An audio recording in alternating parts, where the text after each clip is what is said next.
But redemption is real, and God forged me in ways that I know I'm prepared for. The Senate narrowly confirmed Pete Hegseth on Friday as Secretary of Defense, a win for President Donald Trump's new administration after its 44-year-old nominee found of allegation of sexual assault, public drinking, and intoxication and abusive treatment of women.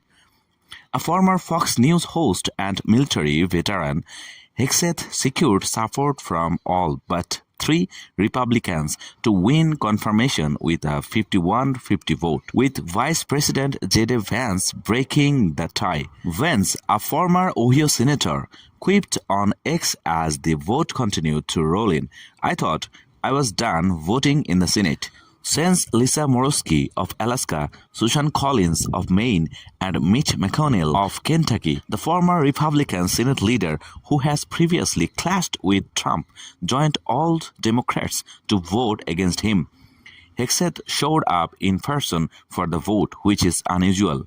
McConnell said in a statement that leading the United States Armed Forces is a massive and solemn responsibility. Leading its 3 million personnel with a budget of $1 trillion is a daily test with staggering consequences for the security of the American people and our global interests. Mr. Hegseth has failed as yet to demonstrate that he will pass the test.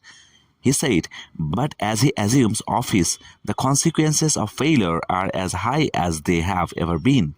Senator Roger Wicker, Army's chair of the Armed Services Committee, which oversaw Hegseth's nomination process, said he knew in advance about McConnell's surprise vote. He added that he hadn't read the former GOP leader's statement, but he heard it was explicit. Senator Jack Reed, the Armed Services Committee's top Democrat, who opposed Hegseth's confirmation from the beginning, said in a statement he respected the outcome of the vote but would watch him like a hawk, as I have with previous secretaries from both parties. I will demand accountability, Reid's statement said. Vance did not respond to question when asked what his message was to McConnell or other Republicans who voted no. Hegseth will now take charge of the nation's largest government agency with 3 million service members and civilians and $850 billion budget under the Pentagon's authority. Hegseth's confirmation had appeared to be on thin ice after his former sister-in-law, in signed testimony shared with the Senate Armed Service Committee, claimed Hegseth flew into drunken rages, passed out and vomited from drinking, and terrified his ex-wife to the point that she hid from him a closet. His ex-wife also gave testimony about Hegseth's drinking to the FBI, which briefed Senators Roger Wicker and Jack Reed, the committee's Republican head and top Democratic member. His nomination was also doused by an 8-year-old sexual assault allegation against him.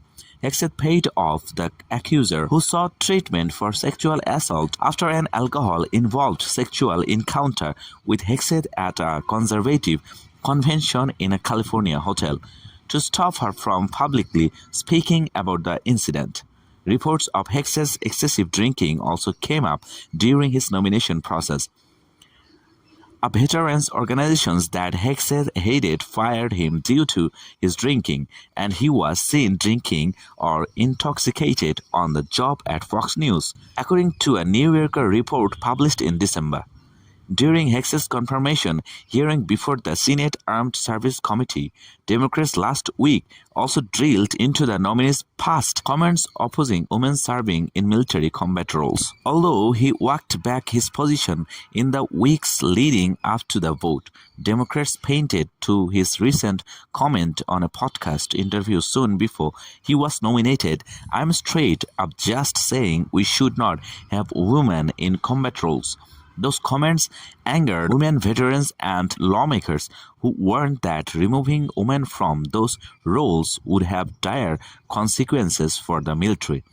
Hegseth's background, especially his minimal government experience, significantly differs from past secretaries of defense, but his criticism of the military's leadership that it has neglected its central mission of warfighter to pander to diversity initiatives and culture sensitives lines up with the attacks on wokeness central to Trump's political approach.